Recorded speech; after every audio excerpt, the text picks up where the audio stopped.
Abra sua Bíblia no livro de Efésios, no capítulo 1, a gente vai ler nesse momento o verso 13. O culto começa agora.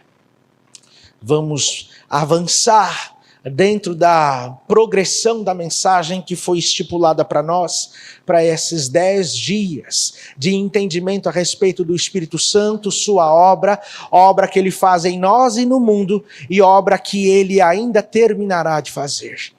Efésios capítulo 1, o verso 13 é o verso que nós vamos ler. Antes de nós lermos o verso 13 propriamente dito, quero lembrar para você o que nós vimos durante esses 10 dias. Durante esses 10 dias nós estudamos na palavra de Deus que o Espírito Santo é uma pessoa da divindade, que Deus é um ser plural, ele é Pai, ele é o Filho e ele é o Espírito Santo. São 3 pessoas distintas, coeternas, que agem em conjunto para a salvação e bem-estar da humanidade, para a salvação e bem-estar do universo. O Espírito Santo é Deus, portanto tem sentimentos, portanto pode ser ofendido, portanto ele tem liberdade de fazer o que ele bem entender. O Espírito Santo, por ser Deus, se interessa também pela minha e pela tua salvação. Nós vimos que o Senhor Jesus, quando esteve aqui, o Senhor Jesus prometeu que quando fosse embora não nos deixaria órfãos. Ele pediria para que o Espírito Santo o substituísse. E o Espírito Santo, em sua onipresença, pode estar em todos os lugares ao mesmo tempo, trabalhando em todos os corações. E aqui eu preciso abrir um parêntese. Se você veio aqui essa noite, se você foi tocado, convidado por alguém, se alguém impressionou o teu coração para aceitar um convite, ou se você que já é membro aqui da igreja, simplesmente disse assim, eu vou lá na igreja hoje à noite, não pense que foi por vontade própria. Certeza absoluta, de acordo com o que a gente já viu ao longo desses 10 dias, que foi uma impressão causada pela presença do Espírito Santo no coração humano. O coração humano está cheinho da presença do Espírito Santo atuando. A Bíblia vai nos dizer que o Espírito Santo, ele nos convence do pecado, da justiça e do juízo. Ou seja, ele mostra para mim e para você as coisas que estão certas, as coisas que estão erradas e as coisas que podem melhorar na minha vida e na sua vida e quais serão as consequências das decisões que nós tomarmos. A Bíblia também vai dizer que o Espírito Santo, ele nos guiará para que eu e você venhamos conhecer toda a verdade. E uma vez que nós conhecemos toda a verdade e aceitamos ela em nossa vida, a Bíblia vai dizer que o Espírito Santo, ele quer transformar-nos para vivermos essa verdade. Porque a Bíblia diz que o Espírito é o Espírito da verdade. Ele vai nos transformar. E temos visto que ele quer nos transformar para sermos parecidos com o Senhor Deus. Por quê? Porque este é o código original na qual fomos criados. A Bíblia vai nos dizer que fomos criados semelhante ao nosso Deus, a imagem e semelhança do nosso Criador. E se nós queremos verdadeiramente ter propósito e felicidade, fomos criados para isso. Então a ideia do Espírito Santo é justamente restaurar a imagem de Deus em nós. Então eu volto a fechar meu parêntese aqui. Você não veio porque você quis, você veio porque foi impressionado pelo Espírito Santo, porque Deus quer fazer uma obra na sua vida. Foi por isso. E aí nós vimos que uma vez que o Espírito Santo vive em mim, habita em mim, fala comigo, me orienta, a fim de transformar a mim e a você, se nós permitirmos, ele vai colocando os frutos do Espírito em nós. Esses frutos, nós vimos, são características daquilo que Deus é. Ou seja, a palavra do Senhor vai nos dizer que com o rosto desvendado, contemplando a Deus como por espelho, nós somos transformados de glória em glória à imagem de Deus, o Senhor, pelo Espírito. Então o texto bíblico é claríssimo ao afirmar que os frutos do Espírito nada mais são do que características divinas. Você não tem amor. Se o Espírito Santo não estiver em você, você vai saber exatamente como viver odiando. Você não tem paz. Você não tem alegria. Isso não é nato seu. Você não tem mansidão. Isso não é nato seu. Não nasce com você. Você não tem domínio próprio. E ali todos os frutos de Gálatas 5:22, nós não temos nenhum deles. Eles só estão na nossa vida porque o Espírito Santo nos dá, porque se faz presente. E uma vez que o Espírito Santo se retira, a gente perde tudo isso. Preste atenção, quanto mais miserável é o caráter de alguém, é símbolo e sinal de que o Espírito Santo está mais distante dessa pessoa. A gente viu antes de ontem que o Espírito Santo quer trabalhar na vida de quantas pessoas? De todas. E que ele faz isso sem olhar para a cor, sem olhar para a posição social, sem olhar para a conta bancária, sem olhar para biotipo físico.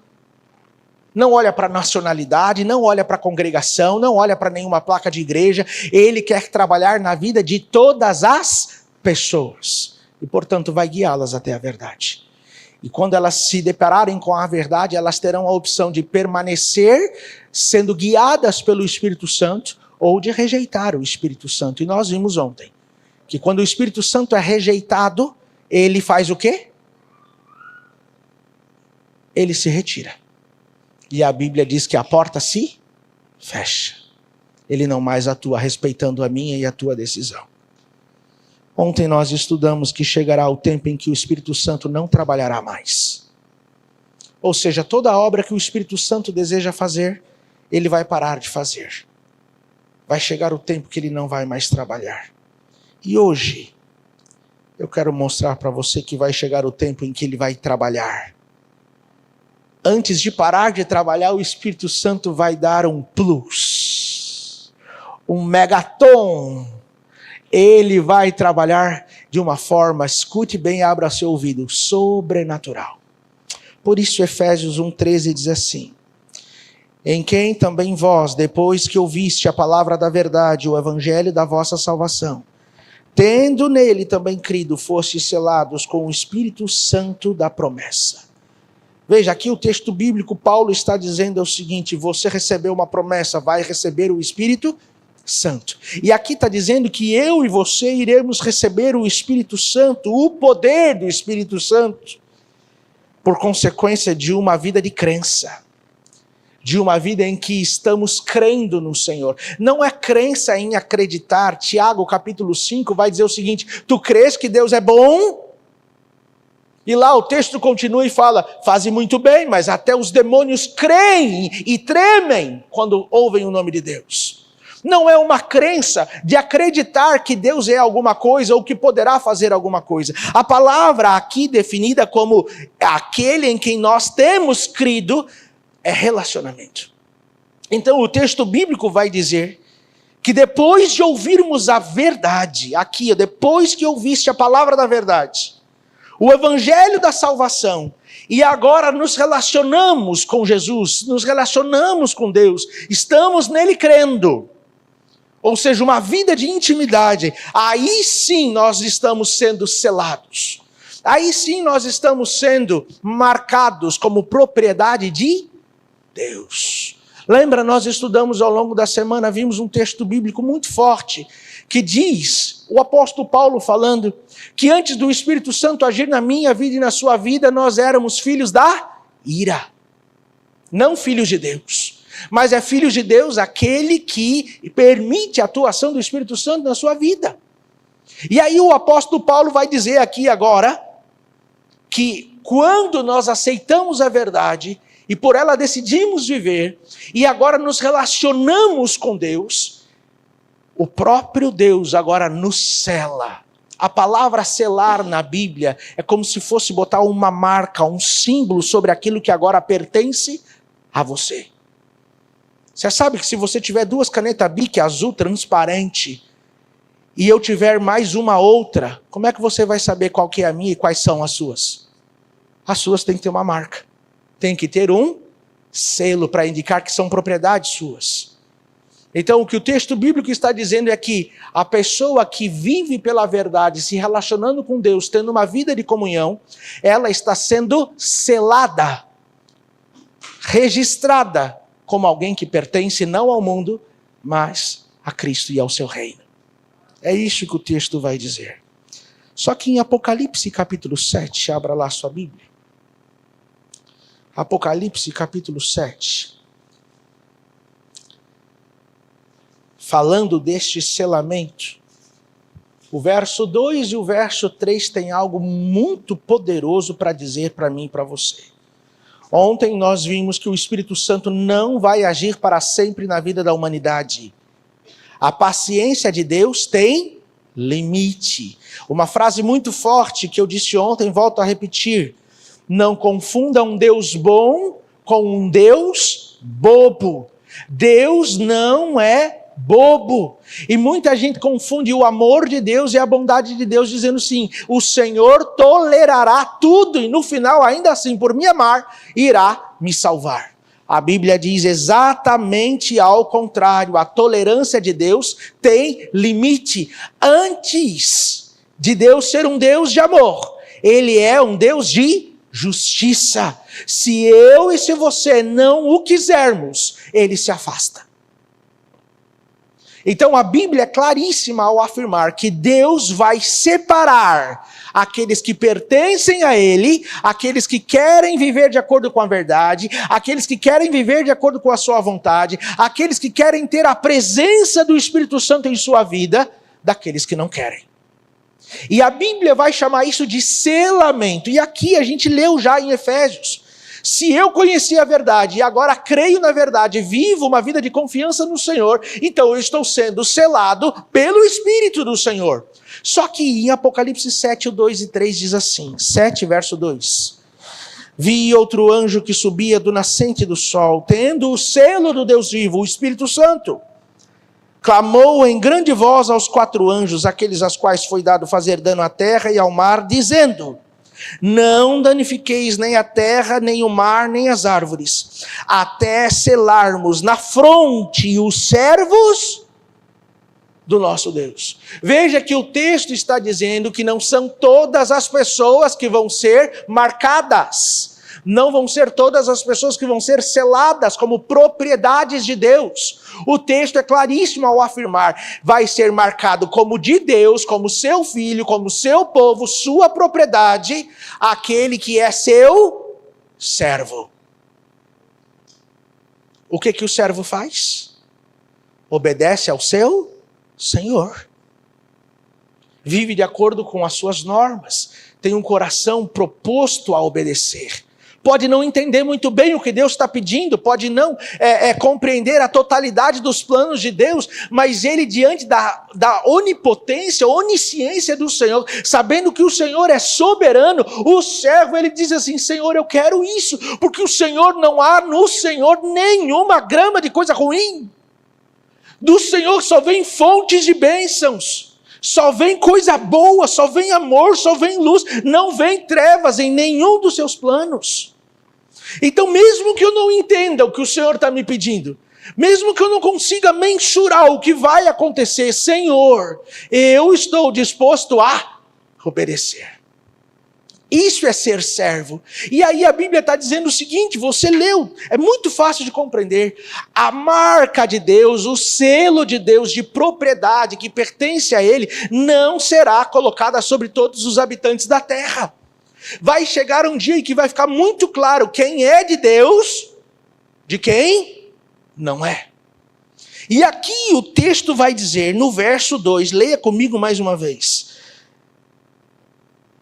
Vi outro anjo que subia do nascente do sol, tendo o selo do Deus vivo, clamando em grande voz aos 4 anjos, aqueles às quais foi dado fazer dano à terra e ao mar, dizendo, o que disse? Não danifiqueis nem a terra, nem o mar, nem as árvores, até selarmos a fronte dos servos do nosso Deus. Espera aí, você consegue entender a sequência aqui? Quando Deus separar quem for dele, quem for seu servo, o que vai acontecer logo em seguida? O texto diz assim, não danifiquem os céus, a terra, o mar. Não danifiquem o mundo. A Bíblia vai dizer que virá sobre a terra um tempo de tribulação, angústia jamais visto em toda a história. E antes desse tempo começar, o próprio Senhor Jesus disse que haveria esse tempo. antes desse tempo começar, o texto bíblico é claríssimo. Vou selar só quem é servo do nosso Deus. Só que aqui diz que os servos do nosso Deus vão ser selados aonde? Por que na testa, na fronte? Você sabe que aqui onde está a sua testa, você lembra que quando você era pequeno, sua mãe fazia assim, ô cabeça dura! Não era assim? Por que é cabeça dura? A gente bate na testa para dizer, cabeça dura, eu sou uma pessoa teimosa. O que é o teimoso? O teimoso é aquele que decide e não volta atrás. Por que a Bíblia está dizendo que é na testa que a fronte é colocada? Porque é aqui na testa que fica uma parte do nosso cérebro chamado lobo frontal. O lobo frontal, ele é uma parte da minha mente e da sua mente responsável por 3 coisas: espiritualidade, moral e tomada de decisões. Por que o selo de Deus, a presença do Espírito Santo atua aqui? Porque é o Espírito Santo que faz eu ser uma pessoa moral, de boa moral, não amoral. Por que o Espírito Santo trabalha nesse cantinho da minha mente, chamado a minha testa, a minha fronte, o lobo frontal? Porque sim, ele se comunica aqui, porque aqui é a parte da minha religiosidade, espiritualidade. É aqui que ele vai me convencer. E ao me convencer aqui, trabalhar na minha mente aqui, veja, essa é a parte do meu cérebro também responsável pela tomada de decisão. Ele quer convencer. Se ele quer me convencer, ele quer que eu e você venhamos fazer o quê? Decidir. Por que o selo de Deus, o Espírito Santo aqui está dizendo, é colocado sobre a testa? Porque os servos de Deus, eles são morais, espirituais, e eles decidiram pelo Senhor. Está claríssimo o texto. Os 4 ventos aqui simbolizam os 4 cantos da terra, sendo soltos as tragédias, as catástrofes. Só que o texto também é claríssimo ao dizer que há forças destrutivas que estão querendo ser soltas, mas que ainda não foram. Existe uma ordem celestial para que esses ventos, essa destruição ainda não seja dada. Você sabe por quê? Porque Deus ainda está escolhendo os seus servos. Não é que ele não está escolhendo, não é que ele está escolhendo. Eu estou usando uma frase bem infeliz na realidade. Os servos de Deus deveriam de ser quantas pessoas? Todas. Ele está falando com todos nós aqui essa noite, mas será que todos nós seremos seus servos? Não dá para a gente entender, né? Aí o texto já está deixando muito claro que vai chegar o tempo em que os ventos serão soltos, a angústia vai começar sobre a terra. Só que antes disso, antes da grande tormenta e tribulação, o apocalipse, o fim do fim começar, Deus já vai ter separado aquele que pertence a Ele. Aquele que não só com lábios professa ser do Senhor, mas é de fato aqui no coração e aqui na mente. No livro Eventos Finais, na página 228, diz assim: o Senhor mostrou-me claramente que a imagem da besta formar-se-á antes que termine a graça, pois isso será a grande prova para o povo de Deus, pela qual será decidido o seu destino eterno. Pouco antes de entrarmos no tempo de angústia, presta atenção agora, pouco antes de entrarmos no tempo de angústia, todos nós, do seu povo, recebemos o selo do Deus vivo. Quando que a igreja vai ser selada? Antes de começar o tempo de angústia. Antes. Então eu vi 4 anjos deixarem de sugar os 4 ventos, de segurar os 4 ventos. Vi fomes, epidemias e espada, nação se levantando contra nação e o mundo inteiro em confusão. Vi anjos indo aceleradamente de um lado para o outro do céu. Um anjo com um tinteiro de escrivão ao lado voltou da terra, referiu a Jesus que sua obra estava feita e os santos estavam numerados e selados. Abra sua Bíblia no livro de Ezequiel, a gente vai ver isso na Bíblia agora. O que o texto aqui que eu acabei de ler está dizendo? Você sabe? Se você não sabe, eu te convido para agora, no mês de março, acompanhar a gente na classe de Apocalipse. Mas na classe de Apocalipse a gente já entende, aqueles que vêm aqui na classe de Apocalipse já poderiam explicar essa parte. A imagem da besta é uma confederação formada por um sistema religioso que vai usar a política para colocar sobre os habitantes da terra normas religiosas, leis religiosas. E uma dessas leis vai obrigar as pessoas a adorar a Deus no dia que Deus não quer ser adorado. Chamado de lei dominical. E isso a Bíblia chama de a marca da besta. Quem quiser entender melhor isso, eu apelo. Quando a gente começar as classes do Apocalipse, por favor, venha. A gente vai explicar isso detalhe por detalhe, porque isso não pode ser esquecido e tem que saber ser mastigado por todas as pessoas. Então o tempo aqui está dizendo, quando a imagem da besta se formar, o que significa isso? É quando a religião começar a intervir na política para promulgar leis. Espera aí, gente. Isso já está acontecendo. O texto, repito, o Senhor me mostrou claramente que a imagem da besta formar-se-á antes que termine a graça. Se isso já está acontecendo, a religião intervindo na política, quer dizer que a graça já está a terminar para o povo de Deus. E em Ezequiel capítulo 9, o verso 3 e 4, olha o que diz. A glória do Deus de Israel se levantou do querubim sobre a qual estava indo até a entrada da casa. E o Senhor clamou ao homem vestido de linho que tinha o estojo de escrevedor à cintura. Ele lhe disse, passa pelo meio da cidade, pelo meio de Jerusalém e marca com um sinal a testa dos homens que suspiram e gemem por causa de todas as abominações que se cometem no meio dela. Verso 11.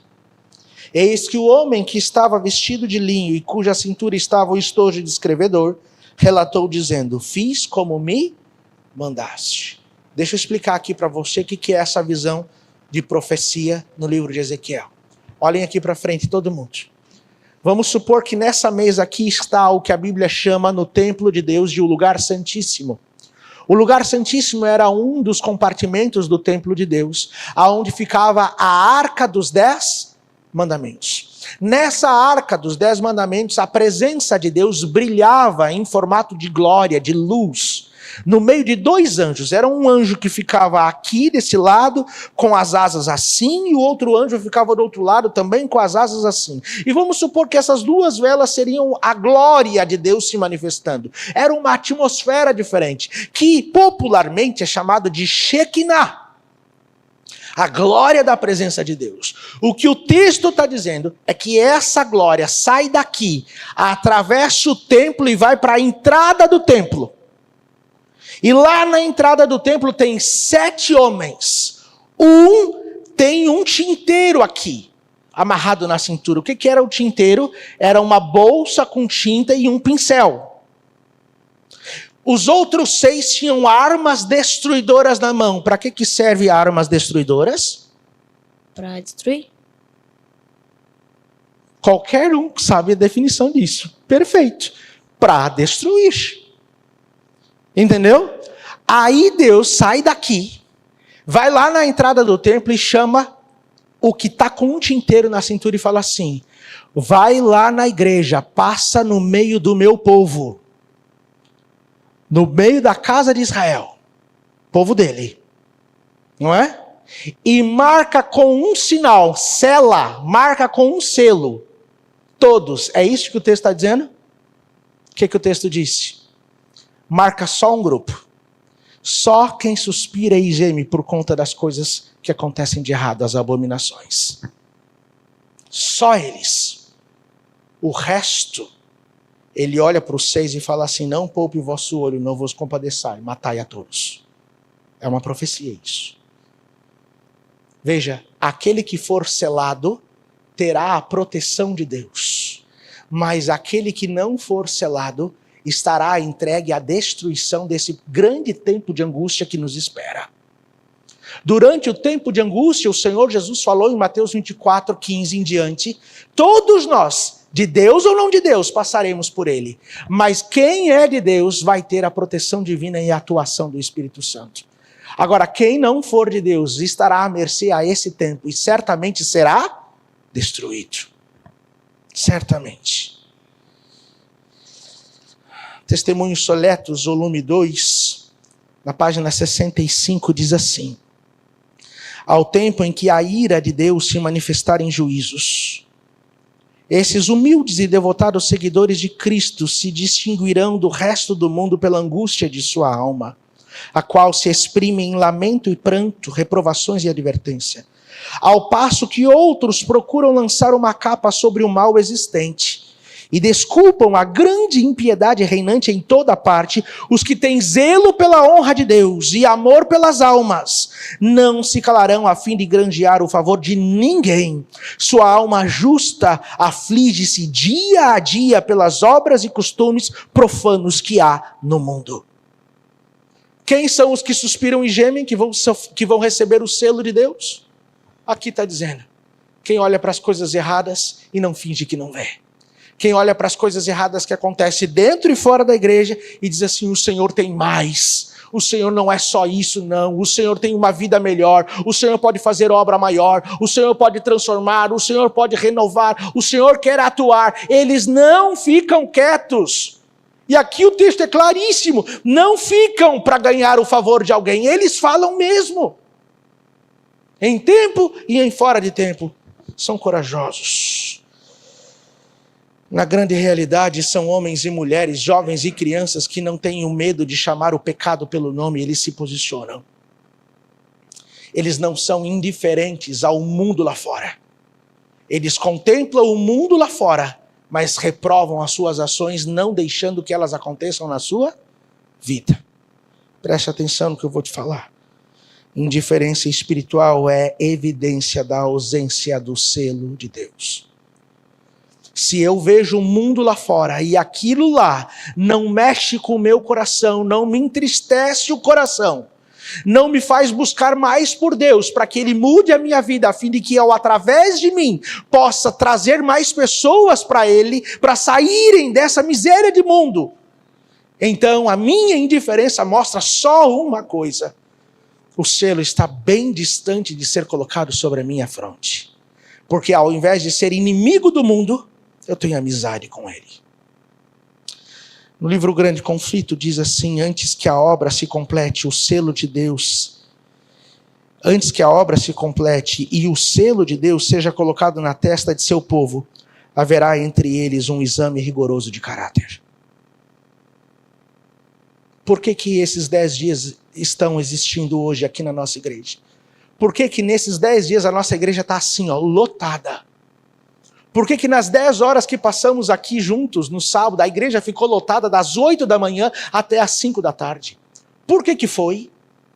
Porque o Espírito Santo te chamou, te trouxe aqui para que você fizesse um exame da sua consciência, um exame da sua realidade espiritual, um raio-x de quem você é, a fim de que você daqui para frente, nesse ano de 2026, que eu creio é um dos últimos da história, você não viva mais da mesma forma, que você permita que o Espírito Santo haja em sua vida e que ele de fato te use com poder, não só para te transformar, mas para transformar a vida de outros através de você. É para isso, o texto está claríssimo ao dizer: antes que a angústia comece, Deus vai usar meios para que sua igreja examine-se a si mesmo e perceba que precisam clamar, buscar, pedir pelo Espírito Santo no tempo do fim. Claríssimo. Quem é selado nesse tempo do fim, tempo de angústia, não será só selado, vai ser protegido e vai ser preparado pelo Senhor. Em Joel capítulo 2, o verso 23, Joel 2, 23, é feita uma promessa para aquele que recebeu o selo de Deus. O que a gente entendeu? O selo de Deus vai ser colocado sobre sua igreja. A presença do Espírito Santo vai ser derramada sobre a sua igreja. O poder do Espírito Santo, a atuação do Espírito Santo vai ser derramado sobre a sua igreja. Sobre todos? Não, só sobre aqueles que buscam. Só sobre aqueles que suspiram e gemem. Só sobre aqueles que não querem viver como o mundo lá fora. Só sobre aqueles que querem fazer a diferença no mundo aqui, antes que Cristo venha. E isso vai acontecer antes de começar a grande e final tribulação dessa terra. Se eu pudesse virar à noite estudando profecias com vocês, a gente ia entrar a fundo em cada um dos detalhes que a gente viu até agora. Não dá, o tempo não permite. Só que agora em Joel capítulo 2, o verso 23, é feita uma promessa para aquele que for selado. Já vimos, não vai ser todos, só alguns, Raquel. Que promessa é essa? Verso 23 diz assim: alegrai-vos, filhos de Sião, regozijai-vos no Senhor, o vosso Deus, porque ele vos dará em justa medida a chuva. Fará descer como outrora a chuva temporã e a chuva serôdia. Eu preparei aqui um paralelo para a gente entender que linguagem é essa, que tal de chuva é essa? Chuva temporã, chuva serôdia, o que é isso?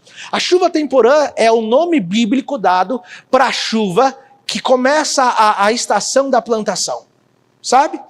A gente precisa preparar a terra para lançar as sementes. E aí ali a semente numa terra mais fértil precisa ser lançada e há uma chuva na temporada que prepara essa terra. Qual é o tempo em que a gente planta aqui no nosso país? Geralmente se planta as plantações que mês? Não é outubro.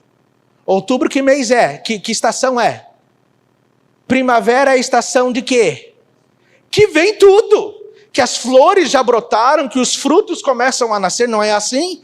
Agora as sementes é quando? Não. Agosto, setembro já é já é início de primavera.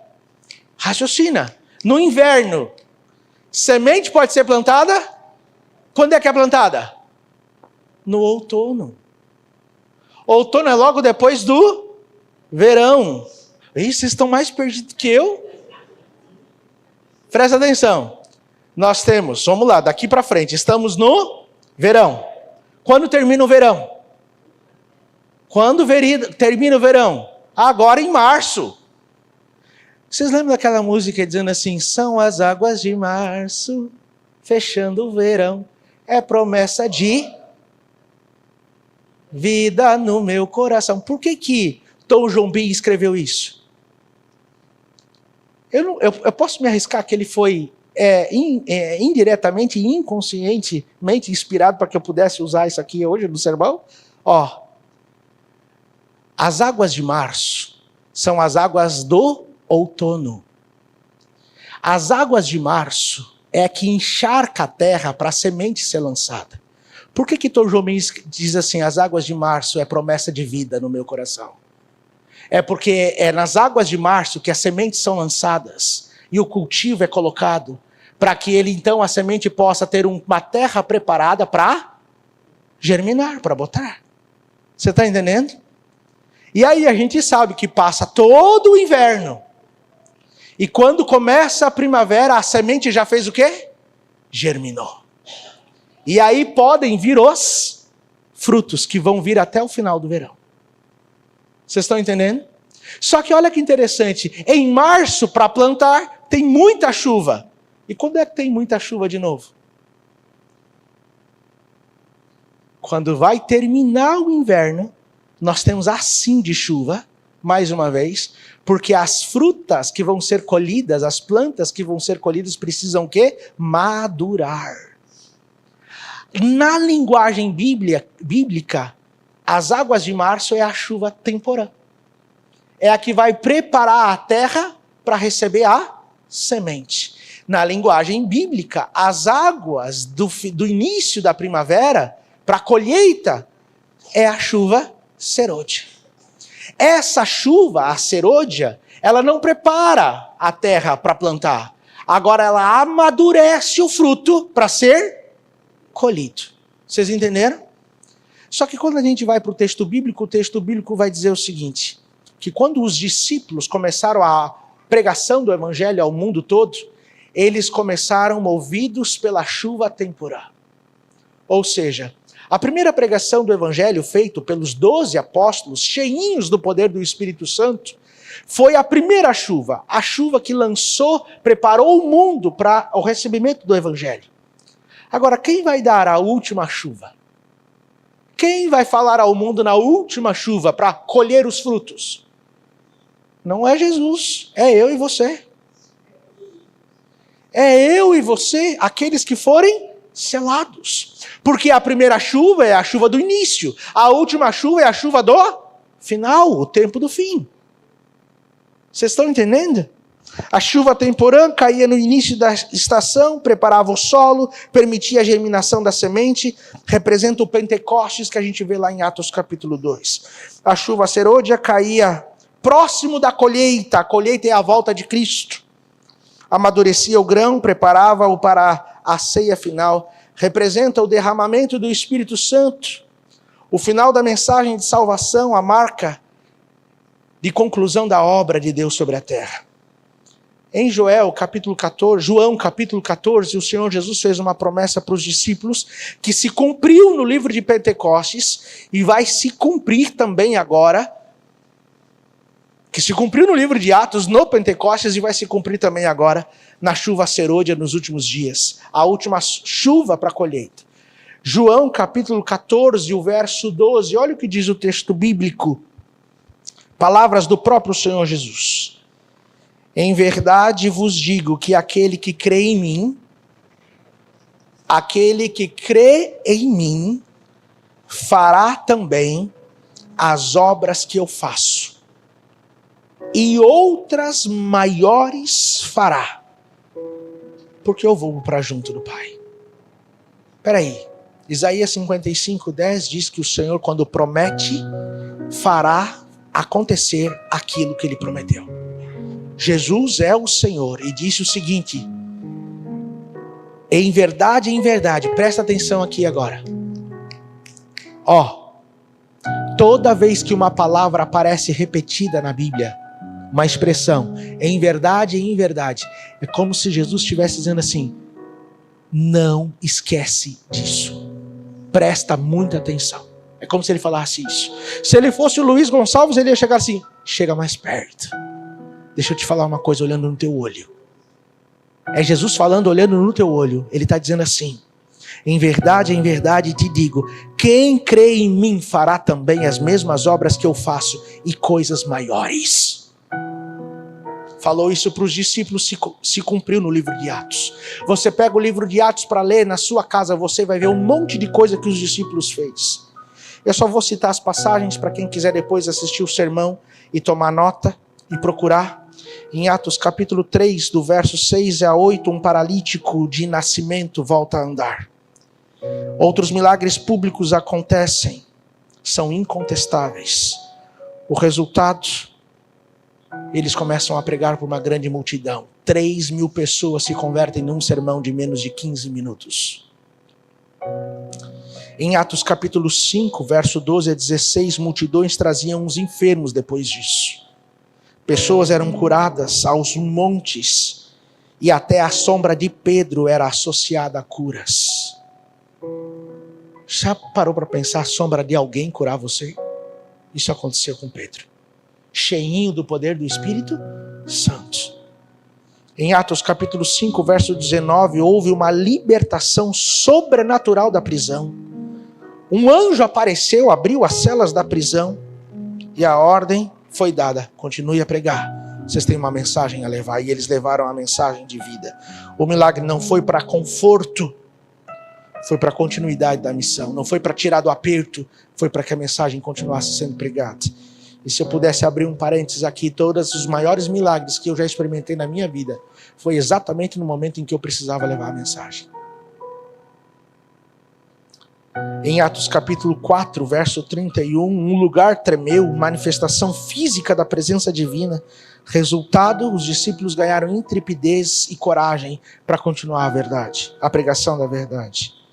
Em Atos 6, verso 8, grandes sinais e prodígios começaram a acontecer, sabedoria irresistível diante dos acusadores e fidelidade até que eles foram levados à morte, falando a respeito de Estevão. Pedro ressuscita Dorcas. Em Atos capítulo 9, Paulo experimenta e faz milagres extraordinários a partir de Atos 19. E assim vai dando a palavra de Deus várias coisas que aconteceram. Milagres físicos, libertações, conversões em massa, coragem sobrenatural, expansão missionária, fidelidade sob perseguição. Tudo isso aconteceu sob influência sobrenatural e poderosa do Espírito Santo nessa primeira chuva, a chuva temporal, o Pentecostes.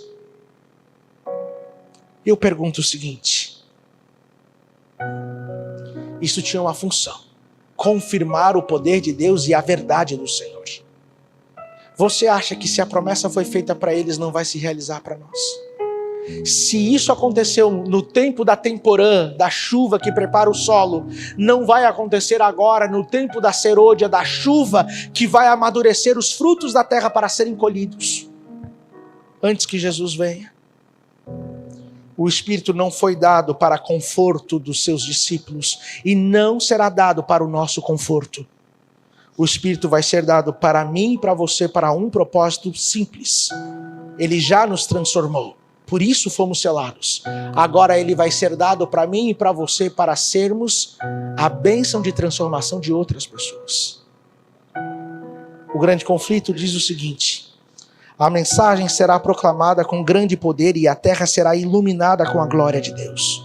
Servos de Deus com o rosto iluminado a resplandecer de santa consagração, apressar-se-ão de um lugar para o outro para proclamar a mensagem do céu. Por milhares de vozes, em toda a extensão da terra, será dada a advertência de salvação. Por quem? Por quem for selado, eu e você. O poder será proporcional à crise. Se vamos viver o pior momento da história desse planeta, então no pior momento de história, Deus vai agir com maior poder. Se eles vão receber um poder, pergunto, você não vai receber? Certo que vai. A proclamação será global, a consagração será visível, a convicção será irresistível. Se a temporã fez tremer Jerusalém, a serôdia fará tremer o mundo todo. Só que você precisa decidir para isso. E por fim eu quero ler para você Apocalipse capítulo 18. Apocalipse capítulo 18, e aqui nós vamos ler a última passagem de hoje.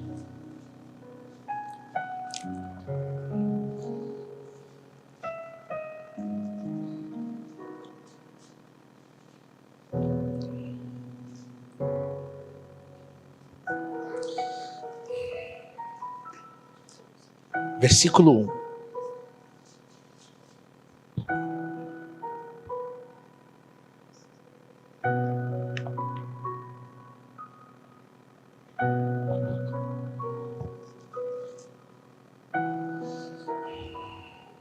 Apocalipse 18, verso 1, olha o que diz.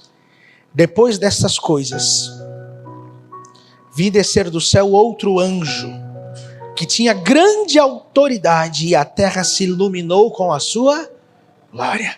Eu já expliquei aqui outras vezes, volto a explicar. A palavra anjo no grego é angelos, e angelos pode ser traduzido como anjo, mas a palavra anjo mesmo, angelos, quer dizer mensageiro. Aqui está dizendo, um mensageiro virá do céu. Esse mensageiro é mandado, enviado por Deus, por isso vem do céu. Esse mensageiro diz aqui, ele vem com grande autoridade, sim, porque vai vir com toda a autoridade do céu, com todo o poder do céu. E aqui vai dizer o seguinte, que a sua mensagem, a sua autoridade, esse mensageiro vai encher a terra com a sua glória. Vai iluminar a terra. Se vai iluminar é porque está em trevas, muitas trevas. E se vai iluminar com toda a glória, é porque está realmente em mais densas trevas ainda. O que o texto aqui está dizendo é que vai chegar o dia em que todas as pessoas serão iluminadas com a luz do céu. E serão iluminadas com esse mensageiro. Esse mensageiro que vai vir com todo o poder do alto, que Deus vai enviar para trazer a luz para o mundo e dar a última mensagem de salvação e advertência. Escute bem, é você. Mas Robertson, não sei nem se eu vou estar vivo no tempo do fim. É você. Como é que você sabe, Robertson? Você acha mesmo que Deus perde o tempo dele para te trazer aqui se você não vai participar do tempo do fim?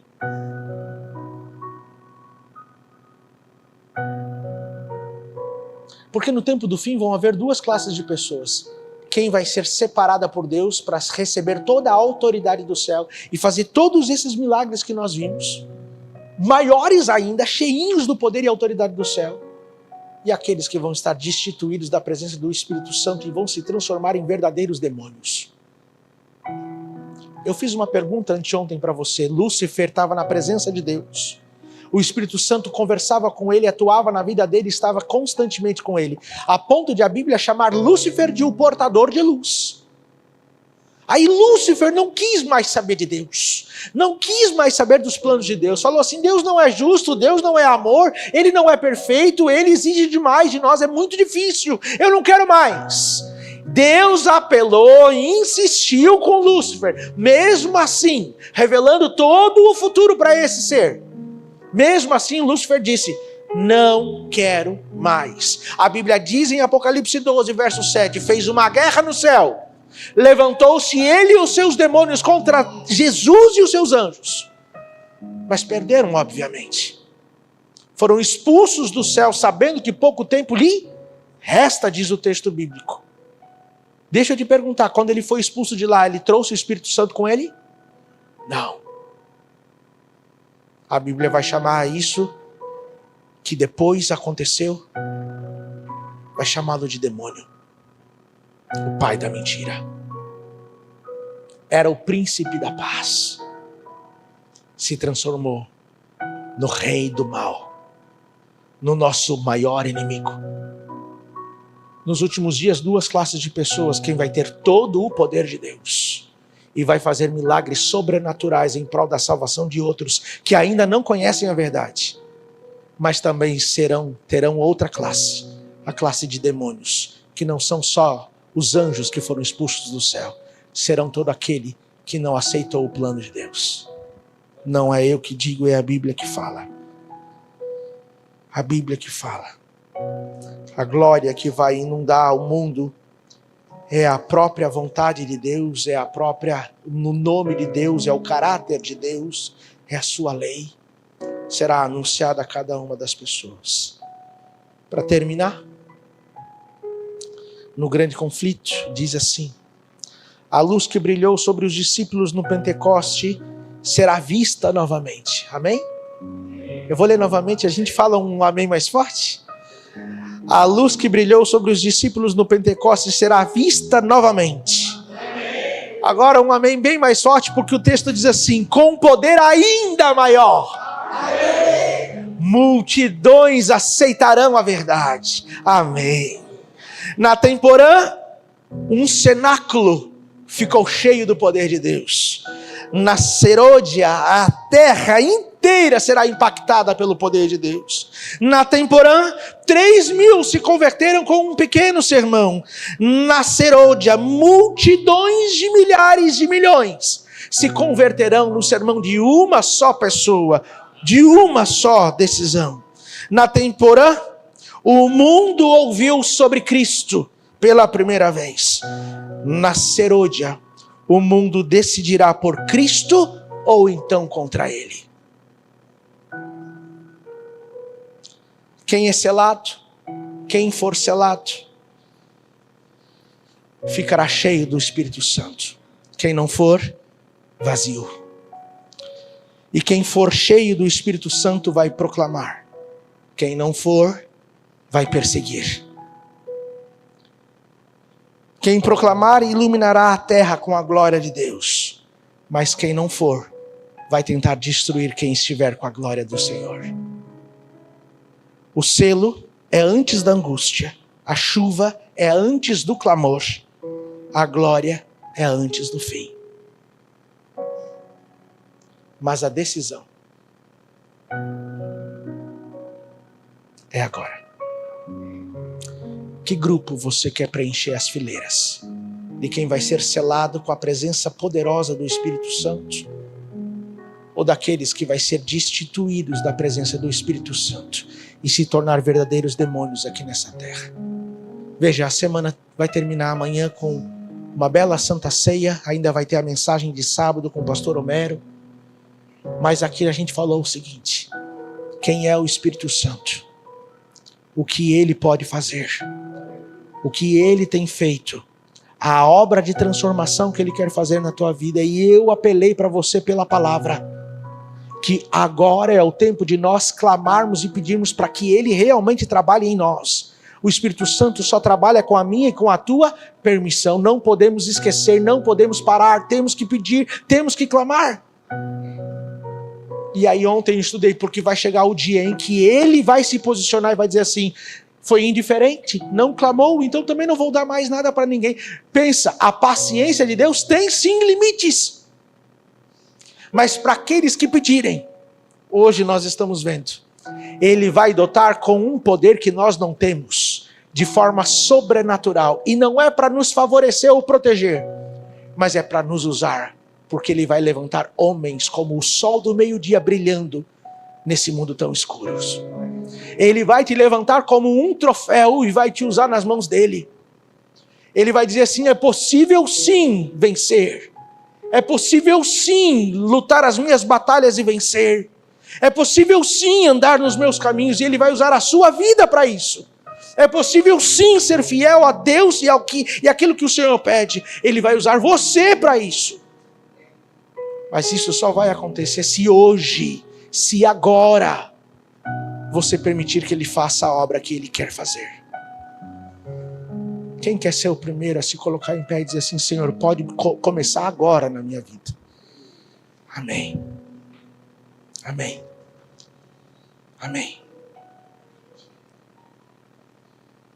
Você sabe que talvez eu corra o risco de você ter se colocado de pé porque você precisava esticar as pernas. Eu tô que o meu joelho não aguenta mais ficar em pé. Eu precisaria só me deitar e esticar as pernas também, mas deitado. Mas estou aqui resistindo um pouco mais por cada um de vocês. Eu não sei o que se passa no teu coração e na tua mente, eu sei que o Senhor sabe. Eu me atrevo a dizer que Deus não vai te deixar em paz a partir de agora. Você sabe por que não vai?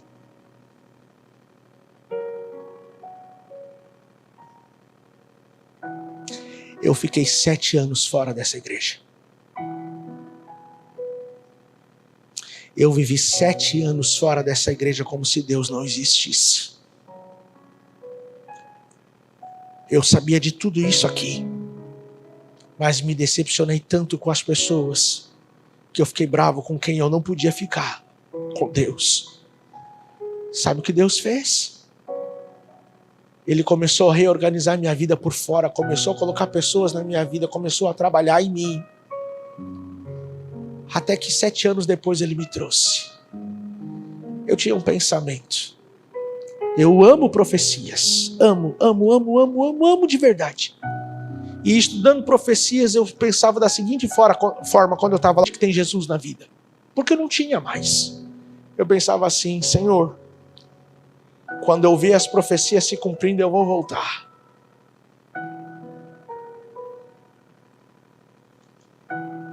Sabe o que o Senhor falou para mim? Se eu não reinar no teu coração, não adianta você entrar para dentro da igreja. Se eu não mudar a tua forma de pensar, se eu não transformar a tua natureza, se eu não transformar a tua vontade, se eu não colocar o caráter de Cristo em ti, não vai adiantar você voltar para a igreja. Então eu posso dizer para você que você ficou em pé, talvez porque estava cansado de ficar sentado. E te digo a mesma coisa que o Espírito me falou. Se Cristo não entrar no teu coração, não te transformar, não te despertar, não te reavivar, não mudar quem tu é, se você não permitir essa obra, não adianta estar aqui dentro. Ele ainda diz lá em Apocalipse 3,19, quem dera fosse frio. Quem dera você estivesse lá fora. Eu estava lá fora, o Senhor Jesus me resgatou. Me resgatou. Sabe por quê? Porque está chegando o tempo que a gente vai ver a manifestação sobrenatural do Espírito Santo. E Ele me colocou para ser um dos seus mensageiros, eu tenho certeza disso. Eu só não serei se eu não quiser. Portanto, o meu apelo para você é esse: aceite o que Deus está te propondo. Não, vai terminar amanhã a programação, sábado termina tudo, domingo a gente tem culto, quarta-feira tem culto, mas esse assunto acabou. Será que é possível que Deus vai ter que pregar todo santo dia de culto para a gente se restaurar, para a gente se entregar? Não permita que isso aconteça, faça por você mesmo, pela tua casa, pela tua família. Tome essa decisão. Ele está voltando, e é você que Ele escolheu. Ele está te dando a chance de viver as escolhas que Ele teve para você. Só diga sim para o Senhor. Vamos orar. Senhor Deus, 1h30 de programação, já estamos há 1 hora ouvindo a Tua mensagem. Quando começamos era 8h30, agora serão 9h30. O relógio de fato é nosso inimigo, mas não é porque ele é nosso inimigo. A grande realidade é que a nossa mente já não está mais familiarizada em estar na Tua presença. Ela se cansa com mais facilidade, a gente começa a ficar mais inquieto. Mas dentro dessa 1 hora o Senhor falou a nós.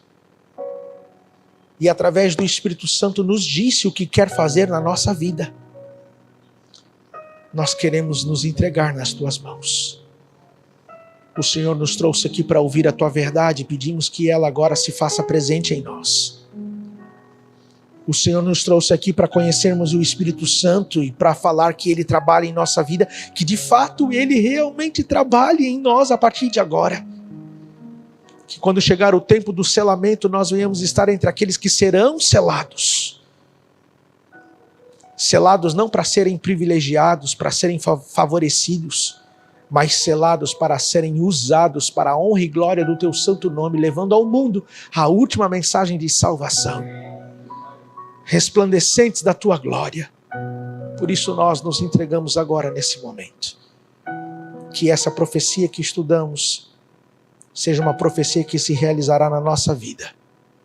Não permita que nós venhamos nos tornar demônios, Senhor Deus. Mas nos encha com Teu poder e com a Tua glória. Eu ainda quero Te pedir, Senhor Deus, de forma toda especial, pelo jovem Cauã. Ele está com um problema de saúde e eu quero Te pedir que Tu atue na mente dele agora. Que através do Espírito Santo o Senhor esteja operando um milagre. Nós queremos a cura, mas o Senhor tem um melhor para ele. Para a honra e glória do Teu santo e poderoso nome, e para que isso nunca seja esquecido pelo Cauã e pela família. Eu o entrego agora nas Tuas mãos, clamando para que o Senhor providencie a libertação desse mal. Confiante de que o Senhor irá atuar da melhor forma possível. Eu coloco ele nas Tuas mãos e também nos entregamos agora nas Tuas mãos, em nome de Jesus. Amém.